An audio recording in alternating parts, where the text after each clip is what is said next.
Assalamualaikum, I'm Asma Mushtaq from the W Vibe. So let's do an example where we will find the complex eigenvalues and the eigenvectors for the given matrix A. So the eigenvalues will belong to this set of the complex numbers in this case, and same is true for the eigenvectors. Fine. So we will apply the method for finding the eigenvalues. And in order to find the eigenvalues of a particular matrix A, we have to find the determinant of A minus lambda of I, and we substitute this determinant equal to 0. So this is the matrix A.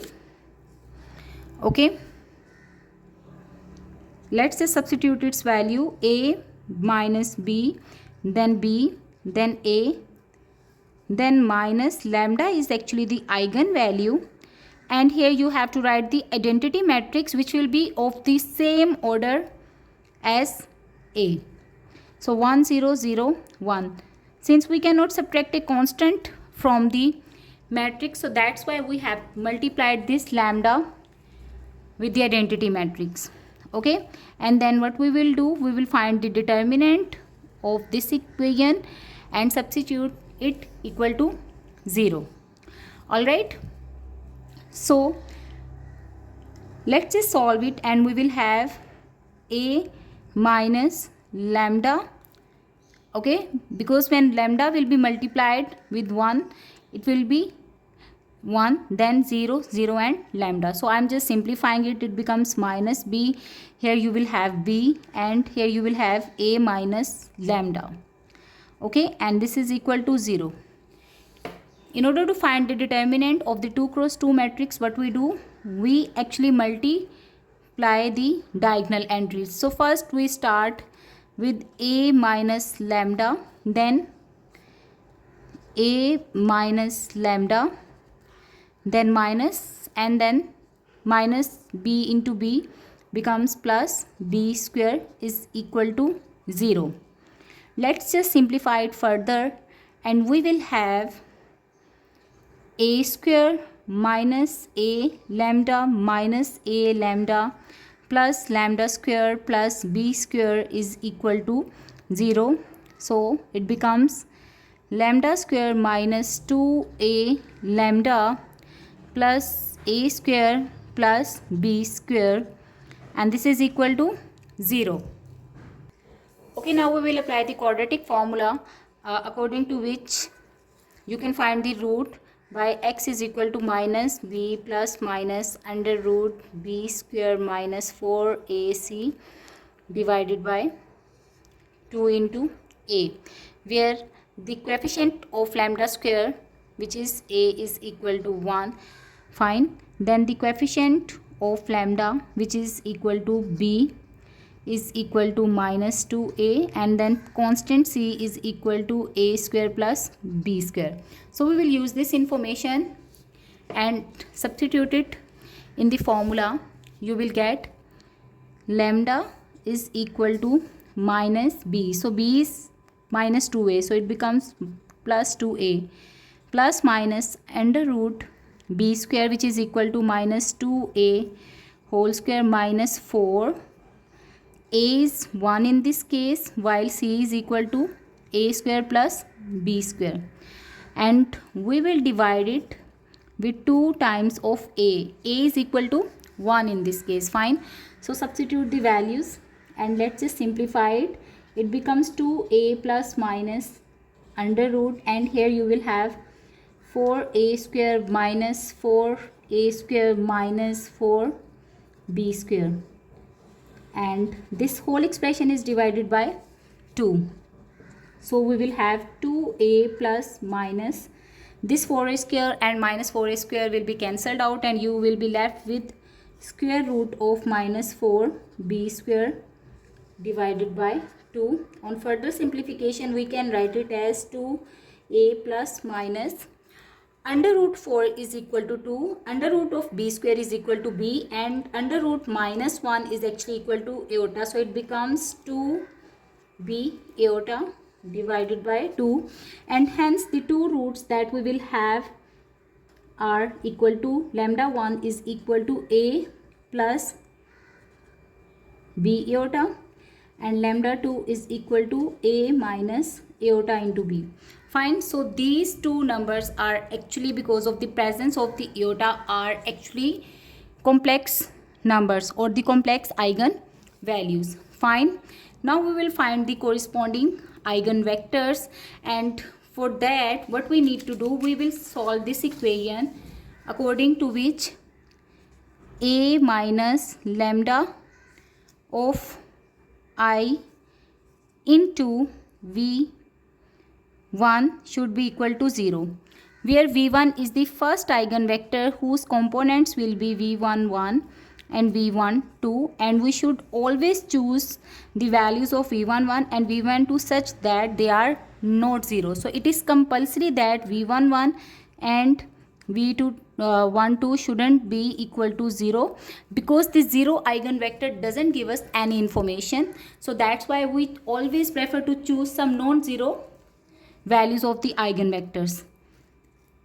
Okay, so in this equation, A will be written as it is minus lambda. For the first eigenvalue A plus iota B, I will write it as A plus iota B. Then here you will have minus B, then B, then A minus A plus iota B, while here you will write the eigenvector V11 and V12, and this should be equal to the 0 vector. Okay, let's just simplify it further. So it becomes minus iota B. Here you will have minus B, here B, and here you will have minus iota into B, while V11, V12 system remains as it is. Okay, now this is of the form of Ax is equal to B. So this is the vector B, this is the unknown vector, and A is noun. We will write it in the form of the augmented matrix and then apply the Gauss elimination for finding or solving this linear system. So it becomes minus iota B, this is minus B, here you will have B and minus iota B, while on the right hand side we write down the vector B, which is equal to 0 in this case. Okay, now the change will be made in R2 or the second row, and this will be equal to R2 minus B divided by minus iota B into R1. So we divide the value that we want to make equal to 0 with the pivot, fine, and then multiply it with the row in which the pivot entry is residing. So this is the formula of the Gauss elimination. Let's just simplify it further. So what kind of the change will be made in R2? It will be R2, since 1 over iota is equal to minus iota. How? As if you know about the complex numbers, so we actually rationalize it.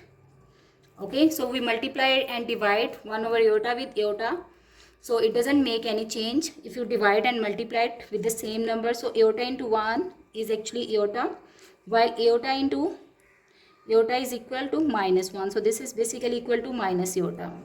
So that's why what I have done, I have written it as R2 plus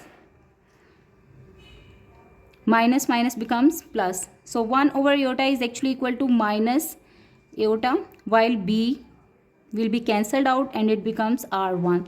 So here you will have R2 minus iota times of R1. This is the operation that you need to perform on R2. So let's just do it, and we will have the first row as it is, it doesn't change, so it becomes minus iota B.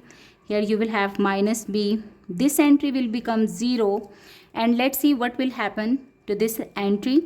So I will just apply this formula, R2 minus R2 is minus iota B, then minus of the formula, then iota into corresponding value of R1, which is equal to B in this case. So it becomes minus iota B minus iota B. Okay. So basically this B is also negative, so it becomes positive, and hence this entry is equal to 0. So second entry is also equal to 0, and after applying the row operations we are having the entirely one row equal to 0 while first row is non-zero. Let's perform the back substitution. So this was the component of V11 while this is the component of V12. So minus iota B V11 minus B V12 is equal to 0. B is common in both cases, so B can be taken out and it becomes 0 when you divide it by 0. Fine. So when you will divide 0 by B, it becomes 0. And also we can take minus common from here. So what I am saying, we can take minus B common from this expression and we are left with V11 into iota plus V12 is equal to 0. So this term will be eliminated and we are left with V iota times of V11 plus V12 is equal to 0, or in other words, iota times of V11 is equal to minus of V12 and V11 is equal to minus V12 divided by iota. Okay, so we can also do what? V11 is actually equal to minus 1 over iota times of V12. Now we have to choose the value of V12 from the set of complex numbers because we are interested in finding the complex eigenvalues. So I will choose V12 equal to minus iota. So if V12 is equal to minus iota, then what will happen? V11 will be equal to minus 1 over iota into minus iota.